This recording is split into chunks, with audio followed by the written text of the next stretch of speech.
Hello बच्चों।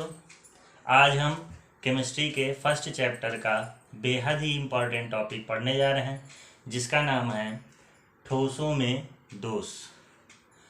इससे board papers में आपके दो तरह के क्वेश्चन बन सकते हैं।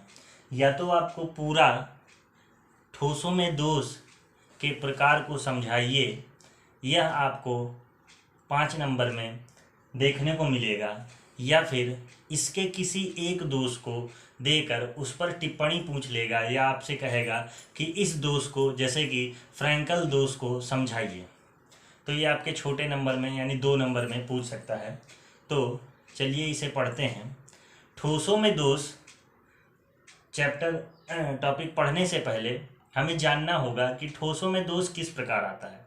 तो इसके लिए बच्चों आपको मैं बता चुका हूँ कि ठोस जो है छोटे छोटे क्रिस्टलों से मिलकर बनता है, और क्रिस्टल के अंदर क्या होते हैं, आपके अवयवी कण मौजूद होते हैं।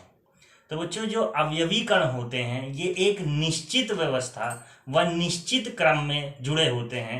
यानी ऐसा नहीं है कि कोई भी क्रिस्टल कहीं भी जुड़ा रहेगा, उसका एक पैटर्न होता है, उसका एक नियम होता है जिससे वो जुड़े होते हैं, यानी उनका स्थान निर्धारित होता है।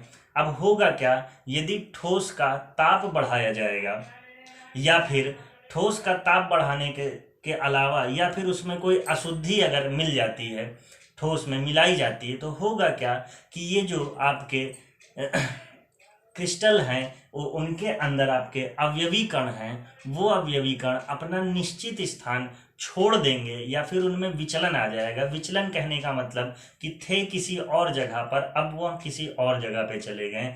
तो इस प्रकार जब यह क्रियाएं होती हैं तो ठोसों में दोष उत्पन्न हो जाते हैं, जिन्हें कहते हैं ठोसों में दोष। तो चलिए देखिए इसे कैसे हम लिखेंगे। साधारणतया ठोस छोटे छोटे क्रिस्टलों के एक नियमित व्यवस्था में जुड़ने से प्राप्त होते हैं। यानी जो ठोस हैं वो छोटे छोटे क्रिस्टलों के नियमित व्यवस्था, वही जो मैंने बताया, उससे जुड़ने से प्राप्त होते हैं। इन्हीं क्रिस्टलों के अवयवी कण यदि अपना निश्चित स्थान छोड़ दें, यानी जिस स्थान पर हैं उसे छोड़ दें, या अशुद्धि के कारण इनमें विचलन आ जाए, तो इसे ही ठोसों में दोष कहते हैं। तो अब देखते हैं हम ठोस में जो दोष हैं उनके कितने प्रकार होते हैं। तो बच्चों मुख्यतः ये 2 प्रकार के होते हैं। पहला बिंदु दोष और दूसरा रेखीय दोष। बिंदु दोष क्या होता है बच्चों, यदि क्रिस्टल जालक के किसी एक अवयवी कण में दोष उत्पन्न हो जाए तो उसे हम बिंदु दोष कहेंगे। जैसे नाम से ही बिंदु यानी एक पॉइंट। तो और रेखीय दोष क्या होगा, नाम से पता चल रहा है, रेखीय यानी रेखा, पूरी अगर रेखा में अगर कोई दोष उत्पन्न हो जाए तो उसे रेखीय दोष कहलाएंगे। जैसे कि देखिए ये मैंने बना दिया आपको, क्या है, ये अवयवी कण है बहुत सारे। अब बिंदु दोष क्या है, यदि इसके इस वाले अवयवी कण में दोष आ जाए तो इस प्रकार के हम दोष को बिंदु दोष कहेंगे। परंतु यदि इस पूरी रेखा के अंदर ही क्या है, इस पूरे रेखे में जितने आपके अवयवी कण हैं इनमें दोष उत्पन्न हो जाए तो इस प्रकार के दोष को रेखीय दोष कहेंगे। तो चलिए देखते हैं लिखेंगे कैसे, इसकी लैंग्वेज कैसी रहेगी। बिंदु दोष, यदि दोष किसी अवयवी कण में हो तो इस प्रकार के दोष को बिंदु दोष कहते हैं। रेखीय दोष, यदि दोष जालक के किसी पूरी रेखा में, क्या होगा, पूरी रेखा में हो तो इसे रेखीय दोष कहते हैं। चलिए देखते हैं दोष का हम चार्ट के तहत समझते हैं कि दोष कितने प्रकार के हो सकते हैं बच्चों। तो देखिए दोष जो है, अभी मैंने आपको बताया कि 2 प्रकार का होता है। बिंदु दोष, ये रहा आपका बिंदु दोष, और दूसरा होगा आपका रेखीय दोष। बिंदु दोष यानी किसी क्रिस्टल जालक के एक अवयवी कण में दोष, और रेखीय दोष यानी पूरी पंक्ति में ही दोष। अब देखिए बिंदु दोष को हम किस प्रकार वर्गीकृत करेंगे बच्चों। बिंदु दोष जो है, पहला होगा रस समीकरणमितीय दोष। नाम थोड़ा सा अजीब है।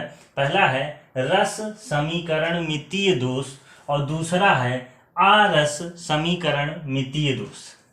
रस समीकरण मिति और आरस समीकरण मिति क्या है अभी आगे जानेंगे, लेकिन अभी क्या है हम केवल वर्गीकरण देख रहे हैं। तो बिंदु दोष दो प्रकार का होता है, रस समीकरण मितीय दोष और दूसरा होता है आरस समीकरण मितीय दोष। रस समीकरण मितीय दोष चार प्रकार का होगा। पहला है रिक्ति दोष, दूसरा अंतराकाशी दोष, तीसरा शॉर्टकी दोष, चौथा फ्रैंकल दोष। रस समीकरण मितीय दोष वो है चार प्रकार का होता है। पहला रिक्ति दोष, दूसरा अंतराकाशी दोष, तीसरा शॉर्टकी दोष और चौथा आपका होगा फ्रैंकल दोष। एक चीज याद रखिएगा बच्चों, ये जो रिक्ति दोष और ये आपका अंतराकाशी दोष है, ये आपके अनआयनिक ठोस प्रदर्शित करेंगे। कौन से ठोस प्रदर्शित करेंगे? अनआयनिक ठोस प्रदर्शित करेंगे। इन दोनों को ऐसे ठोस प्रदर्शित करेंगे जो अनआयनिक होंगे, यानी वो आयनों में नहीं टूटेंगे। और दूसरा ये तीसरा और चौथा यानी शॉर्टकी दोष और फ्रैंकल दोष, ये जो है आपके आयनिक ठोस प्रदर्शित करेंगे। यानी रस समीकरण मितीय दोष के दो प्रकार जो कि रिक्ति दोष और अंतराकाशी दोष हैं, यह अनआयनिक ठोस प्रदर्शित करते हैं और शॉर्टकी और फ्रैंकल दोष ये जो है आयनिक ठोस प्रदर्शित करते हैं। दूसरा आप देखते हैं हम लोग आरस समीकरण मितीय दोष। आरस समीकरण मितीय दोष ये जो आपके दो प्रकार के होते हैं, पहला होता है धातु अधिकता और दूसरा होता है आपका धातु न्यूनता। पहला होगा धातु अधिकता और दूसरा होगा धातु न्यूनता। अब धातु अधिकता और धातु न्यूनता के कितने प्रकार के होंगे देखिए। धातु अधिकता और धातु न्यूनता के प्रकार आपको समझने के लिए करना क्या है, धनायन और ऋण आयन लिख लेना है। दूसरे में भी धन आयन और ऋण आयन लिख लेना है। यानी आरस समीकरण मितीय दोष दो प्रकार का होता है, धातु अधिकता और धातु न्यूनता। इसके दो दो पार्ट होते हैं। धातु अधिकता में धन आयन ऋण आयन और इसमें भी आप धन आयन और ऋण आयन लिख लीजिए। करना क्या है, इसके साथ आधिक्य जोड़िए, फिर इसके साथ न्यूनता। यानी धातु अधिकता दो प्रकार का होता है, धनायन आधिक्य और ऋण आयन न्यूनता। और इसी का उल्टा धनायन ऋणायन लिखा हुआ है, यहाँ पे जोड़ा था आधिक्य और यहाँ जोड़ा न्यूनता। इसका उल्टा यहाँ पर न्यूनता और यहाँ पर अधिक्य या फिर अधिकता जोड़ दीजिए, तो ये आपके आरस समीकरण मितीय ठोस के प्रकार हो जाएंगे। बच्चों इसमें आया है एक नाम रस समीकरण मितीय दोष। तो हम जानेंगे कि रस समीकरण मितीय दोष क्या होता है। तो रस समीकरण मितीय दोष आया है रस समीकरण मितीय अनुपात से।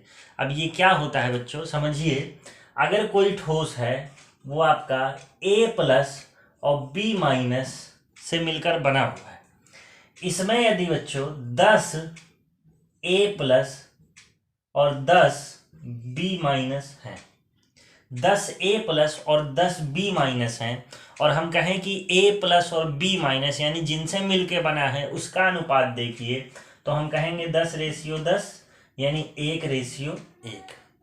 अब इसी को इसमें आ गया दोष और A+ और B- निकल गए। ये समझ लेते हैं कि दो A+ और B- निकल गए, तो 2 A+ निकल गया तो बचा कितना, 8 A+ और B- कितना बचा, ये भी 8। और अब रेशियो देख रहे हैं तो क्या आ जा रहा है, ये अभी भी 1:1 है। यानी पहले भी 1:1 और अभी भी 1:1 था।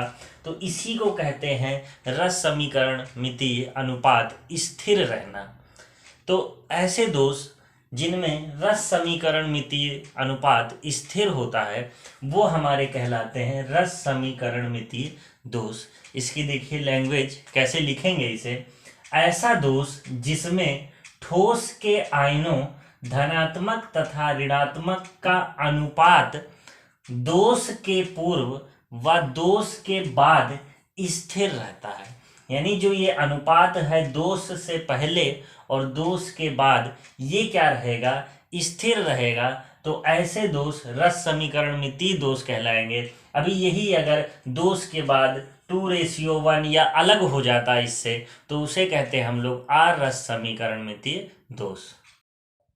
रस समीकरणमितीय दोष का पहला प्रकार है आपका रिक्तिका दोष, या फिर इसे रिक्ति दोष के नाम से भी जाना जाता है। अब रिक्तिका दोष और दूसरा है आपका अंतराकाशी दोष।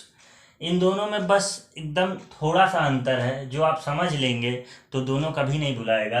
तो देखिए रिक्तिका दोष क्या होता है। रिक्तिका दोष में क्या है बच्चों, ये आपका मैंने जालक बना दिया, इस पे क्या है आपके ये अवयवी कण बने हुए हैं। अगर मान लिया ये वाला जो आपका अवयवी कण है ये यहाँ से निकल जाए, और ये वाला भी क्या है आपका यहाँ से निकल जाए, और इस पूरे जालक को छोड़कर क्या है चले जाएं, तो यहाँ पर अगर निकल जाएगा तो यहाँ पर एक आपका खाली स्थान रह जाएगा, जिसे हम कहेंगे रिक्ति। इन दोनों की जगह पर क्या होगा, आपका स्थान खाली रह जाएगा, और आपका ये क्या कहलाएगा, आपका रिक्ति कहलाएगा। तो इस प्रकार का जब दोष उत्पन्न होता है तो उसे रिक्तिका दोष कहते हैं। इसे देखिए कैसे लिखेंगे, कैसे, जब किसी जालक के अवयवी कण अपना निर्धारित स्थान छोड़ दें व उसका स्थान खाली रह जाए, तब इस प्रकार के दोष को रिक्तिका दोष कहते हैं। और बात आई, पूछा जाता है कि इस दोष में घनत्व क्या होता है, बढ़ता है, घटता है, अपरिवर्तित रहता है कुछ।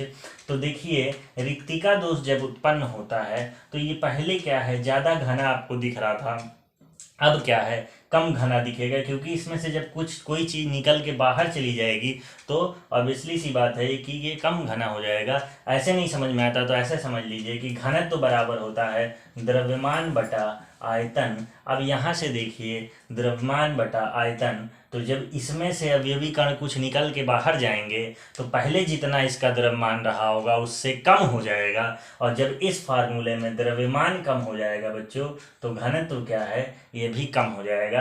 यानी कह सकते हैं रिक्तिका दोष में जो घनत्व होता है वो कम हो जाता है, इसीलिए लिखा है इस दोष से पदार्थ का घनत्व कम हो जाता है। अब दूसरी बात आई आपकी अंतराकाशी दोष क्या होता है।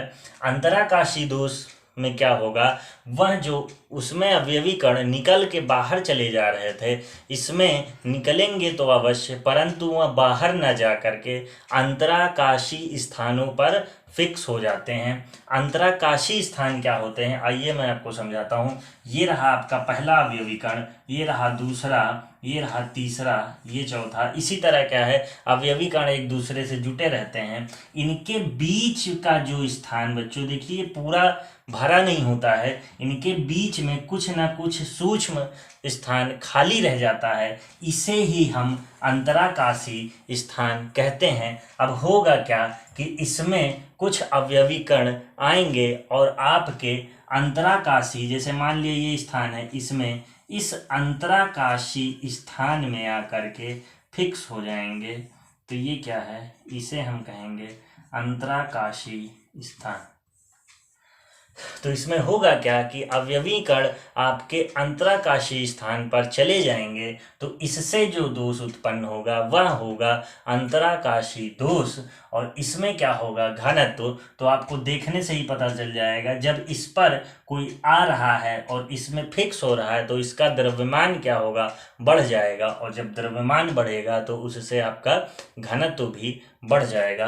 तो ये दोनों आपके रिक्तिका दोष और अंतराकाशी दोष थे। दोनों में एकदम छोटा सा डिफरेंस है, इसमें रिक्तियां उत्पन्न हो जाती हैं, यहाँ से हट जाता है अवयवी कण, इसमें निकल करके इसी के अंतराकाशी स्थान पर आ जाता है। तो ये रहे आपके रिक्तिका और अंतराकाशी। अब चलते हैं अपने अन्य दो दोष जो कि है शॉर्टकी व फ्रैंकल।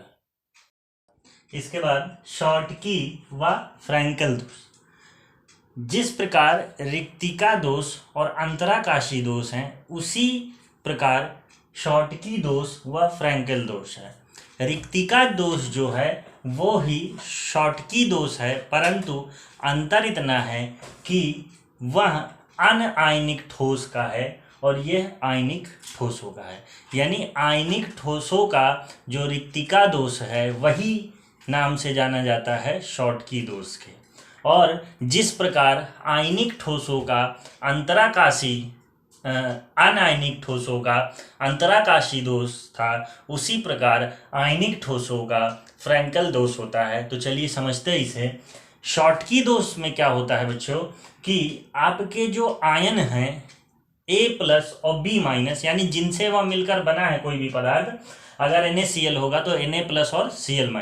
तो उसी प्रकार हम A और B लेकर एग्जाम्पल बता रहे हैं। ये मान लिया कि आपका पदार्थ है, इसमें A+B- A+B- है। अब इसमें होगा क्या बच्चों कि A+ जो है आपका वो क्या करेगा, यहाँ से यदि हटेगा यानी छोड़कर चला जाएगा, जैसे वहां पर रिक्तिका दोष में हो रहा था, तो A+ यहां से जाएगा तो यहाँ पर क्या है आपका एक रिक्ति यानी खाली स्थान रह जाएगा। और जब क्योंकि यह आयनिक ठोस है तो आयनिक ठोसों का गुण होता है कि उनमें नेट आयन शून्य होना चाहिए, यानी जितना A+ है उतना ही B- भी होना चाहिए। तो अगर एक A+ यहां से निकल के गया तो इसको वैद्युत उदासीन करने के लिए यहां से एक B- भी अपने आप चला जाएगा, जिससे इनका रस समीकरण मिति अनुपात बराबर रहेगा।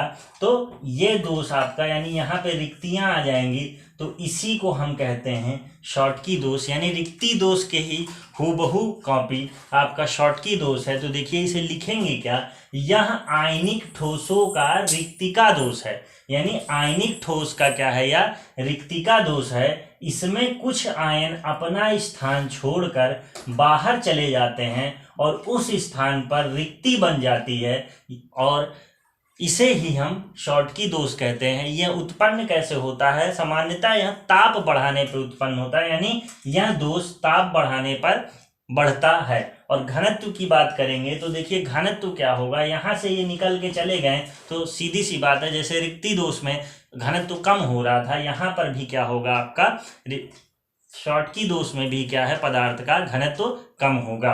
अब फ्रैंकल दोष क्या है, जैसे अंतराकाशी दोष में आपका कोई अवयवी कण निकल करके अंतराकाशी स्थानों पे जाता है, उसी प्रकार इसमें क्या होगा, धन आयन जो है आपका निकल करके अंतराकाशी स्थानों पे चला जाएगा। जैसे ये अगर यहाँ से A+ हट जाए तो यहाँ कहाँ जाएगा, इसके बीच के स्थान पर चला जाएगा, और क्या होगा, इस प्रकार के दोष को हम फ्रैंकल दोष कहते हैं। इसकी लैंग्वेज देखिए, इस दोष को सर्वप्रथम वैज्ञानिक फ्रैंकल ने खोजा था, उन्हीं के नाम पे इसे फ्रैंकल दोष कहते हैं। यह आयनिक ठोसों का अंतराकाशी दोष है, जिसमें धन आयन अंतराकाशी स्थान पर चले जाते हैं। इस दोष के कारण पदार्थ का घनत्व अपरिवर्तित रहता है। अपरिवर्तित इसलिए रहता है बच्चों क्योंकि A+ आयन जो है था तो इसी के अंदर, वो अब चाहे यहाँ पे रहे और चाहे इस अंतराकाशी स्थान पे चला जाए, उतना ही इसका द्रव्यमान रहेगा, इसलिए घनत्व क्या रहेगा, अपरिवर्तित रहेगा। इसके एग्जाम्पल जो हैं आपके शॉटकी दोष के एग्जाम्पल NaCl, KCl, AgBr, और फ्रैंकल दोष के AgCl, ZnS और AgBr होते हैं। तो यह रहा आपका ठोसों में दोष का पूरा विवरण। आशा है कि आपको यह समझ में आया होगा। अगर अच्छा लगा हो, समझ में आया हो तो लाइक करें, शेयर करें व सब्सक्राइब करें। Thank you.